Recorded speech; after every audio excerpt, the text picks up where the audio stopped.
இன்றே டவுன்லோட் செய்து உங்கள் ஃபேவரட் ஷோக்களை என்ஜாய் பண்ணுங்க. பூர்ணிக்கு மட்டும் கல்யாணம் பண்ணி வைக்கணும்னு நினைச்சா நான் ஏன் மாமா அதை தடுக்க போறேன்?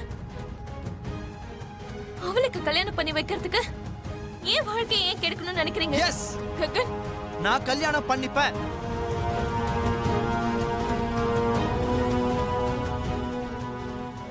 கண்டிஷன் போட்டா கல்யாணம் பண்ணிப்பீங்களா? ஏன் பூர்ணிக்கு வேற ஒரு சம்பந்தம் வராதா? வராது வராது வராது. அன்னைக்கு மனமேடையில என்னோட கல்யாணம் உன்னால மட்டும் தான் நின்னு போச்சு. நான் சொல்றத கேளு பூர்ணி. அந்த கல்யாணம் நின்னு போறதுக்கு நான் காரணம் இல்ல, நீதான் நீதான் நீதான். நீ மட்டும் தான் காரணம். நான் மேல எவ்வளவு மரியாதை வச்சிருந்தேன், எவ்வளவு பாசம் வச்சிருந்தேன். அந்த சிவா டபுள் கேம் ஆடுறான்னு தெரிஞ்சதும் எனக்கு டவுட் வந்து நான் கேட்டேனா சிவா உண்மையிலேயே யாரை காதலிக்கிறான்னு. அப்ப இவ போய் சொல்லிட்டா. அவன் என்னதான் காதலிக்கிறான், என்னதான் கல்யாணம் பண்ணிக்க போறான்னு சொன்னான். கடைசியில என்ன ஆச்சு சொல்ல? என்ன ஆச்சு? கடைசியில அந்த பிந்துவை கூட்டிட்டு வந்து என் அண்ணனையே கல்யாணம் பண்ணி வைக்கிற மாதிரி பண்ணிட்டேன். சிவாவுக்கும் உனக்கும் கல்யாணம் பண்ணி வைக்க அவ எவ்வளவு கஷ்டப்பட்டான்னு எனக்கு தெரியும். நீ விஷத்தை குடிச்சு சாக போகும்போது பூமி தான் வந்து காப்பாத்துனா. இப்படி சொல்லிக்கிட்டே போலாம். இவ இந்த வீட்டுக்காக எவ்வளவு பண்ணிருக்கா. நீங்க நினைக்கிற மாதிரி அவ ஒண்ணும் நல்லவ கிடையாதுமா. ப்ளீஸ், இதுக்கு மேல அவளை பத்தி நீங்க எதுவும் எனக்கு நல்லது சொல்ல தேவையில்ல. அண்ணா,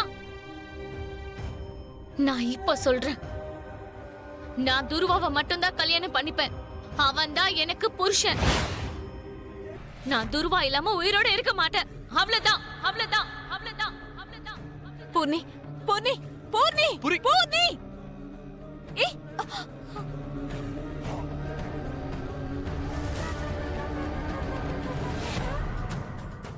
கேட்டி, உனக்கு நான் தான் எல்லாமே நீ நினைச்சிருந்தீனா இப்ப நீ இந்த மாதிரி பண்ணிருப்பியா? என்னோட தங்கச்சியோட வாழ்க்கையை எப்படி கெடுத்திருப்பியா? அன்னைக்கு உன்னாலதான் என் தங்கச்சி கல்யாணம் நின்னு போச்சுன்னு உன்னை வீட்டை விட்டு வெளியே துரத்துனேன்.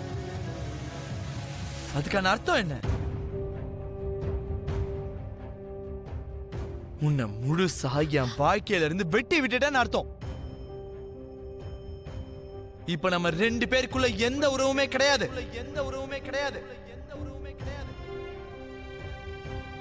மாமா, நீங்க என்ன வேணாலும் சொல்லுங்க. பூர்ணிக்கு வேணும்னா வேற ஒரு நல்ல மாப்பிள்ளைய பார்த்து கல்யாணம் பண்ணி வைக்கலாம். ஆனா நீங்க இன்னொரு பொண்ணை கல்யாணம் பண்ணிக்கிறேன்னு சொன்னா என்னால கண்டிப்பா அதை ஒத்துக்க முடியாது. ஏன் இடத்துல பூர்ணி இருந்திருந்தா, இதே மாதிரி ஒரு சம்பந்தம் வந்திருந்தா, அவ புருஷனுக்கு வேற ஒரு பொண்ணை பார்த்து கல்யாணம் பண்ணி வைப்பீங்களா? அதுக்கு உன் மனசாட்சி ஒத்துக்குமா மாமா? இதுக்கு மேல எதுவும் பேசாத. கண்டிப்பா என் தங்கச்சிக்கும் துருவாக்கும் கல்யாணம் நடக்கும். என் தங்கச்சிக்கு அப்படி கல்யாணம் நடக்கணும்னா நானும் அதுக்கு தாராவ கல்யாணம் பண்ணி தான் ஆகணும். This is final.